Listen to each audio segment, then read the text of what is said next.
Antara soalan yang ditanya di sini mungkin saya lihat ramai yang ada anak-anak kan?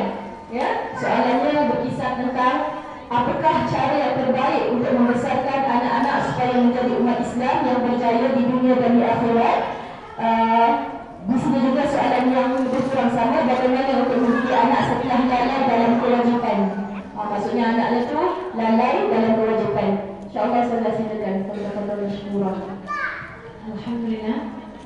Wassalamualaikum warahmatullahi wabarakatuh. Amma ba'du.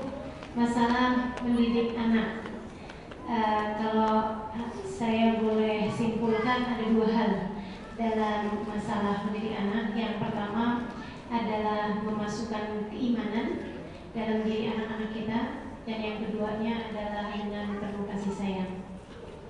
Dan untuk kedua hal tersebut diperlukan qaulan wa fi'lan, ada ucapan dalam cara didik kita dan ada perbuatan yang kita contohkan. Dan kalau bicara dari dua hal itu, saya lebih cenderung kepada cara mendidik yang dengan dicontohkan.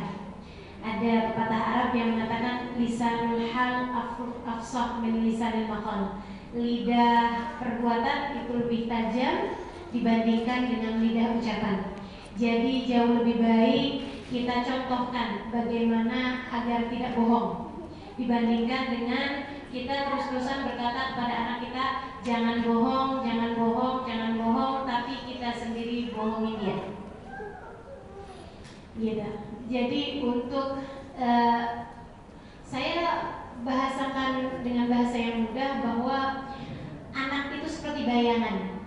Apabila kita menginginkan anak kita lurus, maka kita yang jadi bendanya, yang menjadi batangnya, itu juga harus menjadi batang yang lurus. Kalau kita lurus, insya Allah bayangan kita akan menjadi lurus. Ketika kita belok-belok, susah sekali untuk bisa menghasilkan bayangan yang lurus. Nggak mungkin rasanya bisa memiliki bayangan yang lurus. Maka ketika kita berbicara tentang pola didik terhadap anak, yang harus dibenahi adalah ibu-ibunya dulu.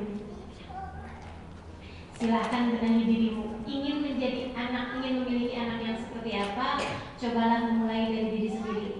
Ingin punya anak yang tidak pernah meninggalkan sholat, maka jangan tinggalkan sholatmu. Ingin punya anak yang mengagungkan sholat, maka agungkanlah sholat dari dirimu.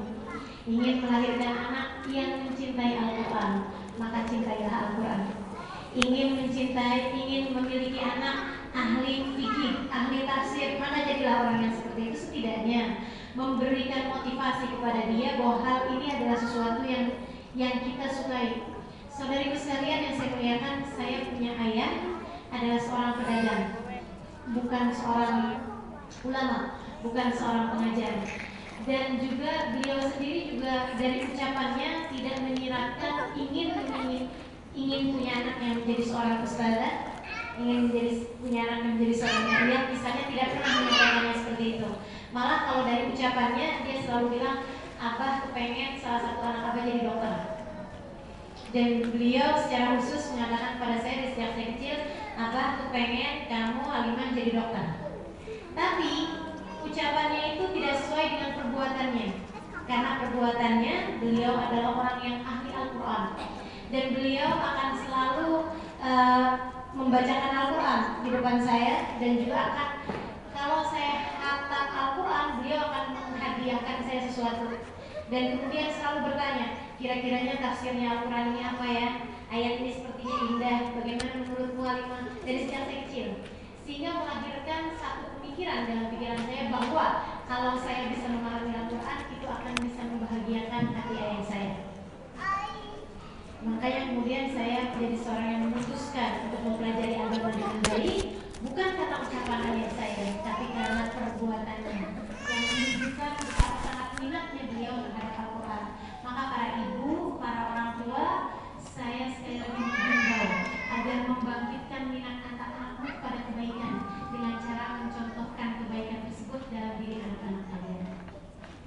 Begitu, insya Allah, mudah-mudahan itu satu hal. Kemudian yang kedua, jangan lupa untuk mendoakan anak-anakmu.